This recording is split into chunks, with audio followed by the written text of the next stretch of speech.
24वां रोज़ा, कैसे हम अल्लाह को मनाएं, कैसे अल्लाह का ताल्लुक़ हमारे करीब है। अस्सलामु अलैकुम वरहमतुल्लाहि वबरकातुहू। आज 24वां रोज़ा है। बस 24वां कहते कहते दिल की तबीयत में ऐसी घबराहट सी होती है कि रमज़ान गया।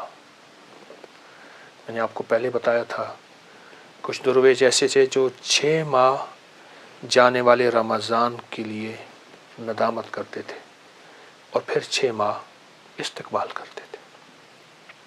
फिर ऐसे थे जो रमज़ान का पहला अशरा इस्तकबाल करते थे, दूसरे अशरे में खौफ करते थे कि गया, और तीसरे अशरे में नदामत होती थी कि रमज़ान चला गया।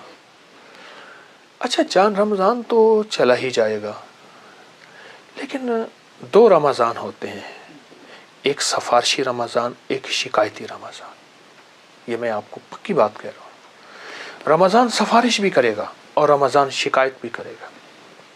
अल्लाह से अर्ज़ करेगा कि अल्लाह, ये बंदा था जिसने मेरा कोई अदब नहीं किया था, कोई एहतराम नहीं किया था।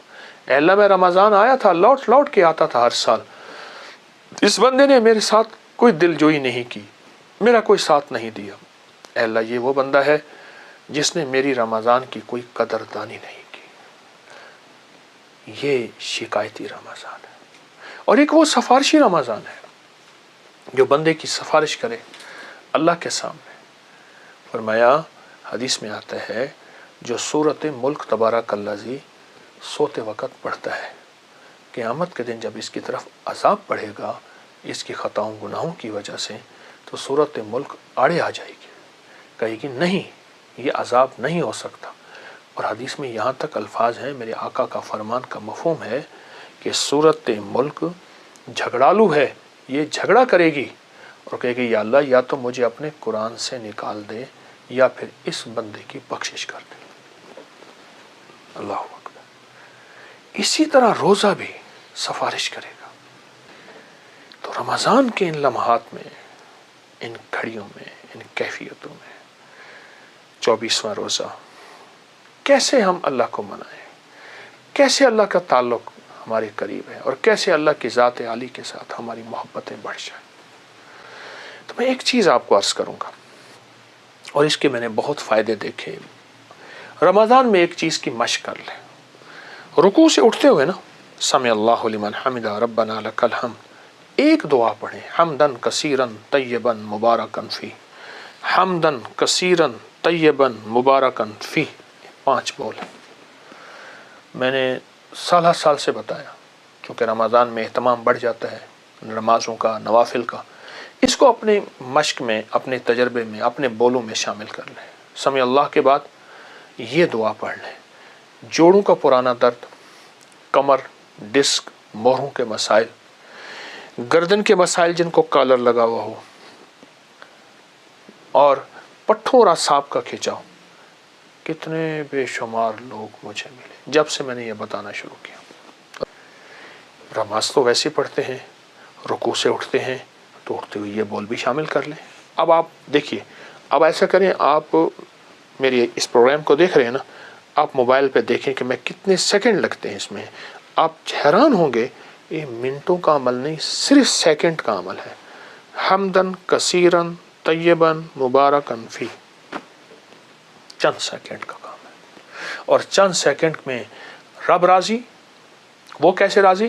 फरमाया, जो बंदा ये बोल पढ़ता है, 13 फरिश्तों की ड्यूटी लगती है कि इसकी नेकियां लिखो, और फरिश्ते लिखते लिखते थक जाते हैं, इसकी नेकियां नहीं लिख सकते। तो ये भी साथ शामिल कर लें अपने रोज़ों में, इस छोटे से बोल को, जिसके दुनिया के भी फ़ायदे, जिसके आखरत के फ़ायदे, जिसकी दुनिया के भी बरकत, जिसकी आखरत की बरकत। अल्लाह तो बड़ा करीम है। बंदे के बोलों पे अल्लाह पाक दुनिया भी दे देता है, आखरत भी, रज़ा भी, सेहत भी, शिफा भी, अता भी वो करीम दे देता है। तो इंशाअल्लाह इन बोलों पे अपनी तवज्जो बढ़ाएं, इन बोलों पे अपना ध्यान बढ़ाएं, और ज़रूर बढ़ाएंगे। एक चोट का भी साथ साथ देता जाऊं। मेरी चाहत है कि जिस्मानी सेहत भी हो, रूहानी सेहत भी हो, जिस्मानी फ़िटनेस भी हो, रूहानी फ़िटनेस भी हो। अगर कभी कोई गला ख़राब हो जाए اور ٹانسس ہو جائیں اور ٹانسس کے بارے میں ہے کہ بس آپریشن کے علاوہ اس کا چارہ نہیں، یا پھر بار بار آپریشن ہو رہا، یہ بھی ہے، اور گلا کی دوائیں کھا کھا کے تھک گئے، بائیں ہاتھ کے انگوٹھے کی مالش کریں ایسے خوب بغیر تیل کے، گرم کریں اسے، گرم کرنے کے بعد زیتون کا تیل اس پہ لگا کر یا سرجیکل ٹیپ کے اوپر کلونجی کو چپکا کر اس کے اوپر لگا کے رات کو سو جائیں، یا زیتون کا تیل یا کلونجی کا تیل خوب لگا کے رات کو پٹی باندھ کے سو جائیں، صبح گرم پانی سے دھوئیں۔ میں نے تجربے کیے ہیں، ٹانسس، گلے اور اس کے مسائل ایسے حل ہوتے ہیں، بچے ہیں یا بڑے ہیں، آزما کے دیکھیے گا، بہت فائدہ ہوگا۔ یہ رمضان کی برکات ہیں، یہ اس کریم کی عنایات ہیں، انشاءاللہ اللہ اپنی عنایات سے ہمیں محروم نہیں کرے گا۔ جزاک اللہ، السلام علیکم۔